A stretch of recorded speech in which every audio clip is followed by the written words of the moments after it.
Bonjour, je m'appelle Françoise Couic-Marinier, fondatrice du site aubonheurdescence.com ainsi que de la chaîne YouTube Au Bonheur d'Essence sur laquelle vous regardez cette vidéo. Nous allons aujourd'hui parler d'un phénomène de société, les sprays assainissants aux huiles essentielles. Alors effectivement, on a une explosion de la vente de ces sprays assainissants depuis quelques années.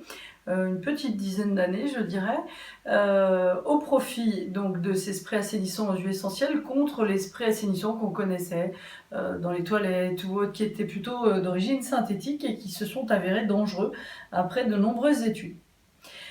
Les asthmatiques, les gens fragiles au niveau respiratoire, mais aussi au niveau santé en général, utilisent énormément ces sprays assainissants. Mais est-ce très bon pour la santé ? Une étude du professeur Deblé et de son assistante, le docteur Christine Kopfer-Schmidt, a montré justement en cellules pour asthmatiques, donc ce sont des cabines où on va mettre justement l'asthmatique pour voir comment il réagit face à l'air qu'il respire. C'est le cas au niveau des sprays assainissants qui ont été testés et nous sommes à des doses très supérieures aux composés organiques volatiles que l'on peut respirer dans l'air naturel, et cela affole énormément actuellement le monde des pneumologues, puisque ça augmenterait d'après eux les risques d'asthme chez les enfants comme chez les adultes qui utilisent énormément ces bombes qui ont souvent en général un bénéfice santé et qui sont vendues en pharmacie, en parapharmacie, donc où on pense justement qu'il n'y a que des produits bons pour la santé. Effectivement, ces produits sont très intéressants puisque ce sont des sprays assainissants pour assainir quoi. Lorsqu'on regarde les allégations, il va y avoir marqué levuricide, acaricide, moisuricide, bactéricide, microbicide en général. Or, avons-nous toujours besoin de détruire tout notre environnement microbicide qui nous entoure ? Nous sommes couverts de microbes, de bactéries, de levures, de virus ou autres qui sont bons pour notre santé, des acariens qui nous desquament la peau ou autres. Le problème est différent lorsque nous sommes allergiques, par exemple aux acariens. Effectivement, nous sommes allergiques aux carapaces des acariens, mais aussi à leurs petites crottes. Or, ce sont des crotteurs professionnels, donc ils vont faire ça toute la journée sur un lit, par exemple, et lorsqu'on vient se coucher, l'acarien ayant peur de nous, il disparaît dans le matelas. Mais par contre, les petites crottes restent et on va être allergique et donc faire une allergie respiratoire, par exemple, dans la nuit, pour un enfant ou pour un adulte. Il serait donc intéressant, pour cet exemple-là, d'utiliser un spray assainissant de telle sorte qu'on assainisse le lit, le matin par exemple, bien tuer cette vermine, entre guillemets, aérer correctement la pièce et ensuite faire revenir la personne, l'enfant ou l'adulte, l'asthmatique ou autre, dans la pièce le soir. Ce n'est pas le cas.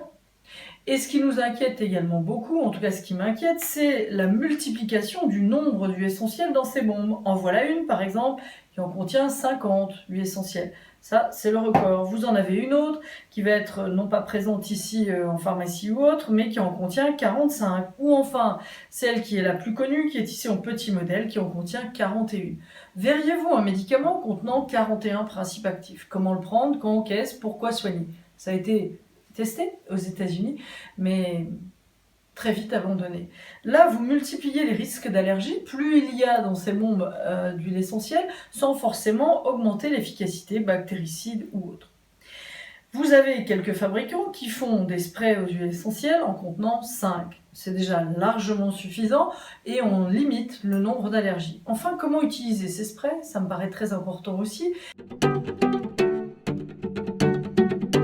Eh bien, si vous mettez ça en présence d'un animal, il y a par exemple des gens qui ont désinfecté les pièces en présence de chats, ce qui a causé leur mort, puisqu'il leur manque des enzymes pour bien métaboliser ces huiles essentielles dans l'air, qui sont en plus pulvérisées avec un gaz propulseur naturel, mais ces huiles essentielles sont diluées dans de l'alcool.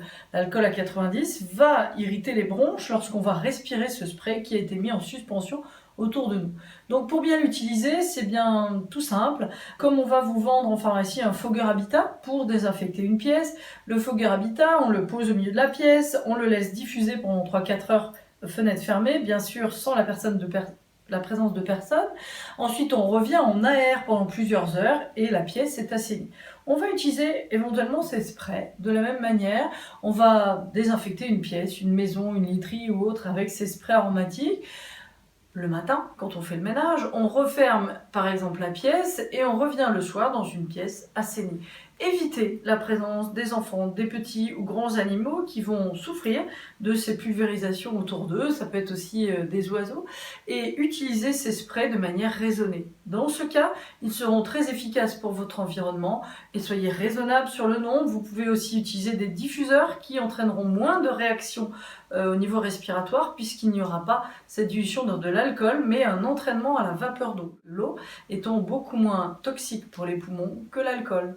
Voilà, j'espère vous avoir éclairci sur ce point. Soyez raisonnable, utilisez à bon escient et je vous dis à très bientôt sur le site bonheurdessence.com. N'hésitez pas à réagir, mais aussi sur cette chaîne pour de nouvelles aventures aromatiques. À très bientôt!